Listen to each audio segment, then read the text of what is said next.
Government of the people, by the people, for the people.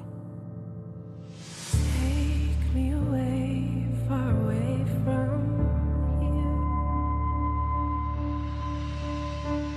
here. When President Lincoln said those famous lines 156 years ago, it was a reminder of what the American experiment was really all about. We got this far, leave it in the... America had so grossly lost its way and was slowly committing suicide. When I'm with you, everything's gone. The administration was in a mess. The Congress was in chaos. Sound familiar? When did Lincoln's words become just a theory, something that looks good on paper and etched into monuments? Something that sounds good coming from the mouths of elementary school children. But in reality, it's nothing more than a smokescreen. What happens when a government doesn't even bother paying lip service to its principles anymore? What happens when the people are cut out of the loop? Let's stay this way, don't ever change. America rose from the ashes of the Civil War, and over the next century and a half, it got a lot of things right. The American century saw the United States grow into an unprecedented military power, coupled with unprecedented economic power, and that helped lift hundreds of millions of people out of poverty around the world. The U.S. defeated fascism. When I'm with you, everything's gone. It defeated Soviet communism. Mr. Gorbachev, tear down this wall. And became a force for so much good. By your side, I won't ever let go. But now, people argue security over freedom. You guys value freedom more than safety. I think safety is more important than freedom. And socialism is on the rise. Things are so upside down and inside out that adults now are supposed to listen to the voices of children. How dare you? And all the while, we become experts at maintaining a shiny veneer, but internally, deep in the recesses of our bloated federal government, the rot set in. And then, something dangerous happened. The rot became our new normal. When Americans grew tired of the rot, exhausted by the same story over and over and over again about graft and corruption and lies and war, well, Obama was voted in. At this defining moment, change has come to America. And then the discontent reached a boiling point in 2016 when Donald Trump unexpectedly rose to the White House on the promise of being the demolition expert, the outsider who would finally tear out the rot and rebuild. We knew it was bad. The rot had poked through the outer walls of the government and had been visible before. But now a giant chunk has fallen away, just now in recent weeks, and it's revealing a gaping hole of corruption. Something is seriously rotten in Ukraine, and it has American political fingerprints all over it. You know, the day of reckoning for America with the deep state, it could have happened any number of places and under any number of circumstances. But the pieces seem to be falling in place for a reckoning that's centered on Ukraine, an idea that seems to be absolutely terrifying to the Democratic Party. So much so, our politicians are about to drag our nation through the drama and constitutional crisis of a presidential impeachment process. The narrative that we've all been fed over the past few weeks isn't as neat and as streamlined as it has been portrayed. It is not an open and shut case for impeachment. I don't think it's even close. It's the background and the details, however, that we have found in these reports and whistleblower claims about the U.S. involvement in Ukraine that is much deeper and much more troublesome than whatever Joe and Hunter Biden might have been doing there. or what favor the president asked. There's never been more at stake for our nation. This is a much larger problem than a single election or which president gets elected or impeached. This crisis shines a spotlight onto the very core of our nation. Is that core intact? Or is it too rotted to be reclaimed? America is about to find out. Ultimately, this is about the anchor of our Constitution and whether or not it's robust enough to weather another massive storm. The nation now faces a crucial choice. Where the night sky blazes and the stars appear. The end of the Republic?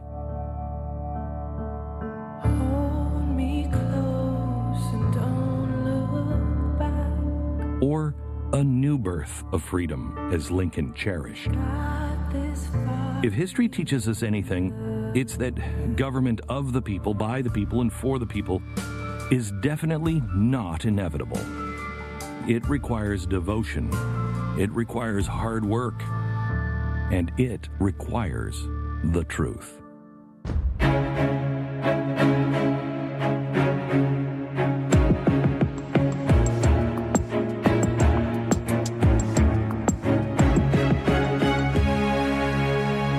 Hello, America, and thank you for watching. We want to thank the Blaze TV network, blazetv.com, and all of our subscribers who have helped pay for this research that you're going to see tonight.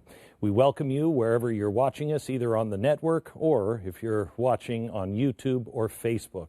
Thank you. First, let me start with something that you don't hear people on TV say. I am not asking for your trust. I'm not asking you to take my word on anything. In fact, I urge you not to take my word on anything. A republic is only good when the people educate themselves. I urge you to do your own homework. Please watch this with an open mind. I'm not going to convict or exonerate anyone. I'm going to lay out a case that no one else seems to be laying out. We're going to lay it all out with evidence, and it will be public tomorrow morning at 9 a.m. Eastern Time at glenbeck.com. We will have all of the facts and the original documents that you will see on tonight's program. You will also have a quick little elevator pitch so you can explain it to your friends, a little more involved explanation, and again, you will be having access to all of the documents that you can print and share with whomever you want. This is a program that is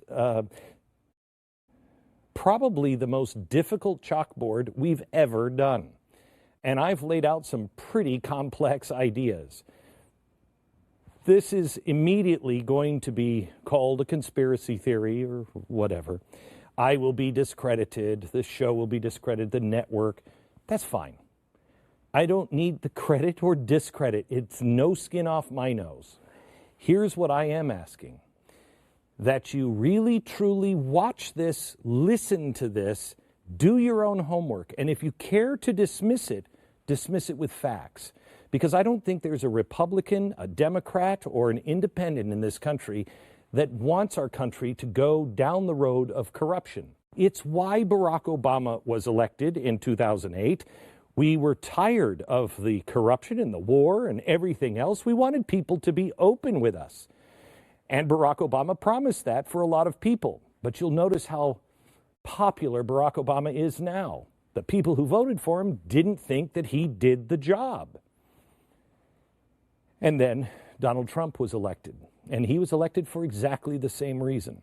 All Americans truly are calling for is just transparency. And let the good guys be left alone and the bad guys get their punishment. Americans are just and fair. Right now, the media will have you just focus on one phone call. And by doing that, we are dismissing years of corruption and abuse in Ukraine. You are not being told what's really going on in Ukraine. It's the reason why my staff has had about 4 hours sleep in the last week to rush this special to you tonight, and the reason why we have put it beyond the paywall and made it available everywhere. We've done our job. In about an hour or so, it'll be your turn. We're going to do something different. The Democrats and the media have been lasering in on this phone call between Donald Trump and the Ukrainian president. But you are being deceived by the sin of omission. Omission of the facts of years of corruption and democratic abuse in Ukraine. And what is amazing to me is how everything, as we did our homework, everything is being hidden right in plain open skies. It's not hard to find the facts. There are a lot of conspiracy theories around this, and everybody is talking about Hunter Biden and Joe Biden. It has very little to do with them. But let me show you how you've been manipulated. I'm going to play, could you play this audio, please? Німеччині, щоб стати послом в другу державу. Це надо там, я не знаю. Каже, We found this piece of audio чим стати послом. in a court case in Ukraine. Це у нас там Литвина відправили. I believe we're the first people, besides possibly the federal government, who has translated this into English. And when you hear in just a few minutes what is being said, and more importantly, by whom, I hate to say this, but you will probably lose what last bit of faith you might have had in our media. When we started this last week, and I saw Nancy Pelosi come up to the podium, and 12 hours before this dossier or this document was going to be released from the whistleblower, she goes in front of the people and she says, this is important. And I thought, you haven't even seen the dossier, right? She hadn't seen the dossier. What changed her mind? Because she had been fighting impeachment calls for months. Robert Mueller had basically teed her up. He had absolved Trump of any collusion, but it was pretty obvious he left that door open, that obstruction of justice angle. He left that open for her to run wild on, and yet still she resisted. She said it would be bad for the country, bad for the party. What would make her change her mind, especially 13 months away from the American people being able to do it themselves? You don't like this president? Vote him out. You like him? Keep him. Consider this, just for a second. After 2 years of investigation by a special prosecutor and millions of dollars spent, Pelosi was not moved to begin impeachment. But a single whistleblower statement based off information that he didn't witness. He didn't know any of this stuff firsthand. She hadn't seen it. That was enough for her to launch an investigation and impeachment, to pull the trigger almost immediately. Why? Gosh, that didn't make sense to me. If it didn't to you, it sure will here by the end of this broadcast. I want you just to consider this. Could it be that everything the Democrats have been trying to convince America that Donald Trump has been doing with Russia, the Democrats were guilty themselves of doing those things in Ukraine? I found it fascinating. When I see people and I don't trust that guy, it'll be because I see something that I don't like about myself in them. You self-diagnose sometimes. You might be right, but you are prone to see the things that you do that you don't like. And you're like, they're doing that. This story is much bigger than what the Democrats are trying to frame it as, because they want you to focus on one piece of the puzzle. And that one piece is that Donald Trump used his power to force another country into helping him damage a political rival. If that is true, if that's the story, yeah, okay, impeach him. But that's not the story. And you will understand tonight. You've